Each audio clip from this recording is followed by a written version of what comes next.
pals, welcome back. So this week, guess what? It's the leprechaun. So what does it mean? St. Patrick's Day. Yeah, so this week we're going to read Pete the Cat, the Great Leprechaun Chase. Isn't he cute? Do you like the leprechaun better or Pete the Cat? Look. He's in his classroom. Tomorrow is St. Patrick's Day, and Pete's teacher, Mr. G, is teaching about leprechauns. The only time you can catch one is on St. Patrick's Day. A leprechaun will bring you good luck, Mr. G says. Now, everyone in class wants a leprechaun. Pete gets a great idea. He will open a leprechaun catching business. St. Patrick's Day comes, and Pete gathers some supplies. He hangs a sign above his stand. This will be easy, Pete thinks. Squirrel is Pete's first customer. I want a leprechaun, Squirrel says. I need good luck for my test. Cool, I'm on it, says Pete. Pete has a plan. He will follow a rainbow until he finds a leprechaun. Finally, Pete arrives at the end of the rainbow and finds Clover the leprechaun next to a pot of gold. Pete sneaks up behind Clover. Swoosh! But Clover is too fast. Did you think you could catch me so easily? He asked. Once there was a cat named Pete who thought nabbing some luck could be neat. Then he happened upon a smart leprechaun who he'll find quite tricky to beat.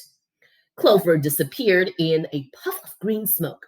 Pete will need a new plan. That afternoon, Gus visits Pete's lucky leprechaun catchers. I want a leprechaun, Guy says. I need good luck for my band recital. Pete says, I'll see what I can do. Pete plans to lure Clover out with his music. He plays a jaunty song on his guitar. Before long, Clover dances over to Pete. Just a little closer, Pete thinks. Suddenly, Clover starts spinning around Pete, round and round. Clover goes faster and faster. What do you think is going to happen? Uh-oh. Oh, no! Clover wraps up Pete with the rope. Pete has finally met his match, a crafty leprechaun. He just can't catch. He'll never win. He'd better give in or find something else to snatch. That evening, Callie visits Pete's lucky leprechaun catchers. I want a leprechaun, Callie says. I need good luck for my tennis match. Says Pete. St. Patrick's Day is almost over. There isn't much time left to catch a leprechaun, but Pete won't give up yet. Pete sets a trap for Clover. Before long, Clover tiptoes up to the trap and sniffs the air. I love candy, he whispers, peering under the box. Pete waits very quietly. Crash! Pete rushes over and checks underneath the trap, but it is empty. Clover skips away. Pete has tried many a plot, but still I haven't been caught. And isn't it dandy? I even got candy while Pete ends up with squat.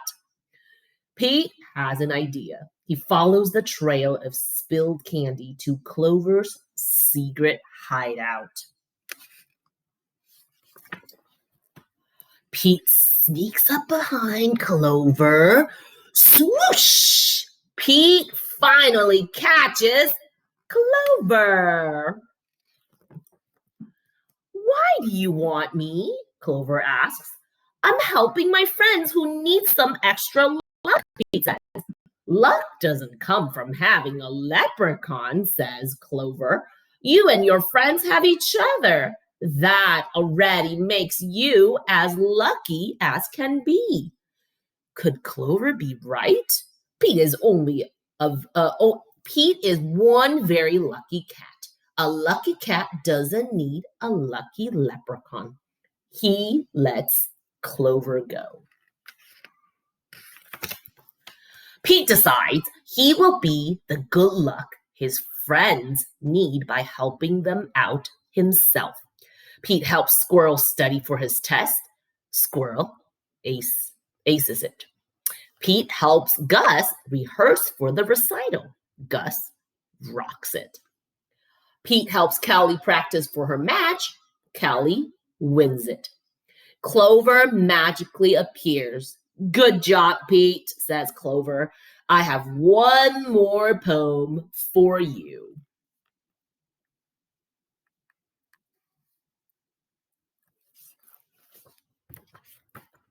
While Clover played hide and seek, Pete learned something unique. The luck that you make beats luck that you take. Any old day of the week, happy St. Patrick's Day. All right. So I hope you like that book. Just a very cute little book for St. Patrick's Day. I will see you next time. Bye.